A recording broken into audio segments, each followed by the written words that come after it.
Hey, what's up YouTube? In this video, I'll be showing you how to make your very own modern underwater base. If you enjoyed this tutorial, please do remember to hit that like button as it really helps me and the salmon out very much. To make your house, you will need an 8x8 block area underneath the water, preferably against a cliff face just like this one. So do feel free to make an 8x8 grid if you do feel as though it will help you plan out your build. Here are all of the materials that you will need to make your house. Please do make sure that you have access to all those materials and enough of them as well. And now that we have all of our stuff, we can get started. So, ladies and gentlemen, first of all, we are going to make the easiest part of the build, which is the outer part of the build. To do this, you are going to, if you have made this grid here, or a grid that is 8x8, you want to come to the bottom left hand corner of it, and you want to place an upside down smooth quartz stairs extending outwards from that corner. You then, on top of that upside down stairs, want to place 3 smooth quartz, 1, 2, 3, with a sideways smooth quartz stairs on top. Right of this, you want to place 3 smooth quartz, 1, 2, 3, with a sideways smooth quartz stairs going to the right. Underneath, place 3 smooth quartz, 1, 2, 3, with an upside down smooth quartz stairs underneath, and then join the base of this together using smooth quartz block. You want to extend every single one of these blocks an additional row forward. So every stair, every smooth quartz you want to extend. So we want to be 2 rows outwards from our cliff face.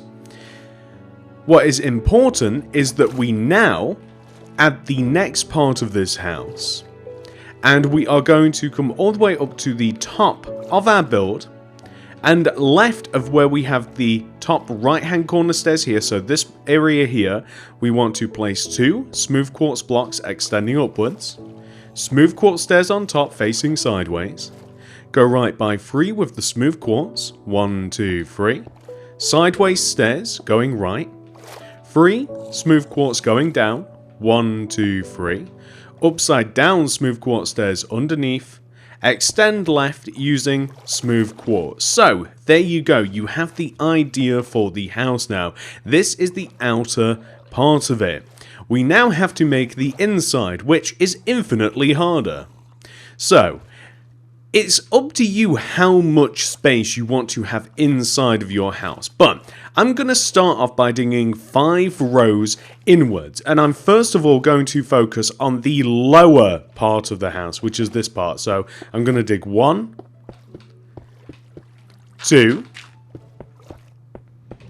whoops, accidentally, oh wait, no, I thought I took out one of the quartz blocks, so that's 2 layers, and then 3 layers, 4 layers, and then I believe that this should be the 5th layer taken out of the house.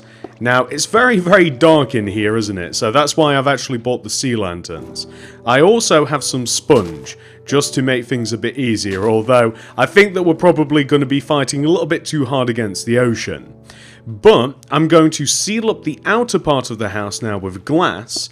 I would recommend you place glass block 1 row outwards. So like, you want to place the glass 1 row inwards in relation to the edge of the house, meaning we have this row of smooth quartz, right? You want to have 1 entire row, and then we want to have the glass. It just looks a little bit better. And now we can figure out exactly how much space we want to have inside here. So I want 5 rows extending backwards into the cliff face. So 1, 2, 3, 4, 5 rows. That's perfect. I'm going to turn the walls, the floor, and the ceiling into smooth quartz. That's what I'd recommend doing for you as well, because it will make the house look so much bigger. I'm also going to install lights in the ceiling, and those are going to be permanent lights. I might add 3, I might just have 1. 3 is actually, like, that's nice and bright now. So I recommend placing a strip of sea lanterns in the ceiling, or maybe even the floor, or if you're feeling a little bit crazy, both. But I'm replacing all of this white concrete that I used for the outline of the house. All of that has to be turned into smooth quartz. It's easy, if you did indeed make the grid with white concrete as well, it's easy to forget about that. But we're making a nice little chamber down here. And I'll show you some cool things that you can do with the chamber as we crack on. But if we just start off by making what kind of looks like a room in like an asylum, like one of those padded rooms, and I should be wearing a straitjacket. This is kind of like what we have right now. At the end of this room is how I plan to get up and down into the house. I'm actually going to knock out a row in the middle of this, and I'm going to replace the outer part like this with quartz. I'm going to dig straight upwards here until we get to the surface. Why am I not flying? There we go. Until I get to the surface. Now, it just so happens that the surface is water, and I'm just going to add a little bit of stone around this, so that when we actually do like breach to the surface, that we the goal is that as we extend up and down the house, as we go in and out, that we don't enter and leave in the water. So you're going to want to kind of like entomb where the ladders are going to go, and you're going to want to sponge out the water, and then we can drop all the way down like this, and we can just place a set of ladders just like that. If you want to hide things, and quotations over the word hide, because you know you're not really hiding it, because it's like a trap door in the middle of nowhere. If you want, you can just place like a single trapdoor, like where the ladders are, and you're not hiding anything. Don't kid yourself. If there's a random trapdoor on the floor, somebody's gonna open it, and this will take you down into your chamber, which is perfect. So that's how we get up and down the house. If you want to make some cool cubby holes in the walls, then I'd highly recommend it. Like, knock a few rows out of the walls, and especially if you're digging into a cliff, you know, replace all of the blocks that are like, we have some stone and we have a little bit of gravel here and such. You're just going to want to dig it out, and you're going to want to replace it. I mean, you don't have to go that deep. You could just go like 1 row deep like this. Like, you can make cubby holes and we can place things in there.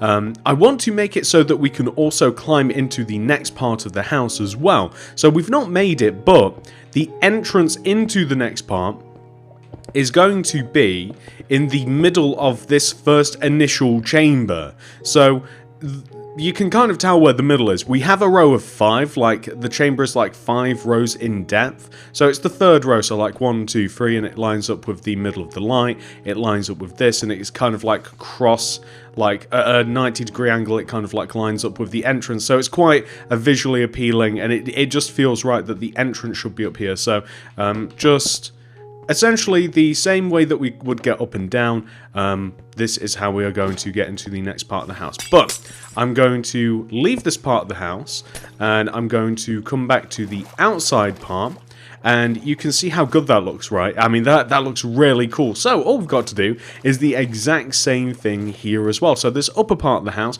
once again, you've just got to figure out how much space you want to have. Now this one, I'm going to dig 6 rows deep, okay? So I'm going to do 1. Hang on, this takes a while. Oh look, I did destroy the quartz. So that's 1, and then 2, and then 3, 4, 5, and then this should be 6. Perfect. And I'm going to add the glass. The glass is going to sit just right behind where we have these stairs here, so you guys, it's quite easy to figure out where the glass is just going to go here. Whoops, my bad. Hang on, come on, water. Hang on. Well, give me a break. There we go, perfect. So all the water should just dissipate now. And then we want to have 5 rows, just like we do down below. So 1, 2, 3, 4, 5. That's perfect. And then all we got to do is just destroy all of the walls and all of the floors and all of the ceiling. So again, if you do want to have a deeper base, and honestly, I'm thinking about making a bigger version of this. Like, you could make a really cool underwater modern cliff house using this same sort of idea that we have here, and maybe incorporating a few different shapes. Like, it'd be really cool just to have like a huge base underneath the water, but incorporating these same principles as we have here. And oh, I'm also going to add lights to the ceiling, by the way. So I'll tell you what, I'll just add a row of smooth quartz all the way around the edge, and then that perfectly frames this part. So that's nice. There we go. It's nice and bright in here. And then again, you know, you kind of dig as deep as you want to. So if you want to, say, knock a part of this wall out and then place some smooth quartz, if you want to do that, then that's all that, you know, then that's up to you. If you want to make this wall like even this wall, like it, let's my bad, okay. Whoops. If you want to knock out part of this wall, you know, as well, so you kind of have like almost like a corner piece, then you can. This is rarely malleable. Like, it's as long as the cliff is there, as long as you're not randomly building this into the ocean, then it'll look really good. Like, it really is up to you. I mean, you could even put a little additional light in there as well if you wanted to, so you can see how far back you can go. You could even you can use a little cubby hole here. You're not going to get in the way at all here. Like, you can have a little cubby hole. Like, the possibilities really are endless, as long as, once again, you're not interfering with the structure of the house. So, like, as long as we're... Oh, hang on. My bad. As long as we're not interfering with this part of the house, or from the outside, like, if your cliff isn't that deep, or I don't know how to say it, like, if your cliff isn't that wide, let's say it kind of like stops like just where the house is, and then you start building things out to the right of it, and you start seeing like quartz blocks, then you're going to have to cover that up. But I mean, you can easily fix those problems. But regardless, ladies and gentlemen, that is the house. We've kind of done it. All that is left for us to do is to decorate it, and I guess I'm going to do that for you now. That's the house complete. We can get up and down. We have both of our rooms ready to be filled in. So I'll do exactly that, and I'll be back in a moment. Ladies and gentlemen, I have decorated the inside of the house for you. But I was kind of just thinking to myself, how funny would it be if you were just walking around this part of your Minecraft world and there's nothing here, literally nothing. It's just absolutely desolate. I mean, we even have an iceberg over there, and you just come across this trap door just in the middle of nowhere, and you crack it open and you notice it goes all the way down into like a pretty decent sized modern bunker. That'd actually be pretty awesome, just having this covertly hanging around your Minecraft world, just waiting for somebody to find it. Well, the way that I've decorated this house, I hope that you guys like it. It's a survival theme. We have, in the first chamber, we have some storage, we have a bed, we have some nice decoration, flowers, lanterns, paintings. We have armor storage, our gold armor. Who needs more than gold? We have all of our crafting implements built into the cubby hole. They perfectly fit, actually. We aren't missing anything except for the furnaces. We also have access to the second chamber of the house, which, if we climb up here, we have more storage, we have a little cheeky ender chest, we have a little tiny brewing station, and we even have an enchantment / repair room, all built into a tiny little part of the cliff face, just in the middle of nowhere. Hopefully that's given you a little bit of inspiration, or maybe now you know how not to decorate it now that you've seen how I've decorated it. That's it, ladies and gentlemen. I do hope that you've enjoyed this tutorial. If you have, please do remember to hit that like button, as it really helps me and the channel out very, very much. If you're new around here, please do consider subscribing and clicking that little bell next to the subscription button. That'll ensure that you get all my videos sent directly to your sub box. And if you do want to make anything else by me, check out the card system and the description below for more. Thank you so much for watching. I love you guys very much, and I'll see you in the next one. Goodbye.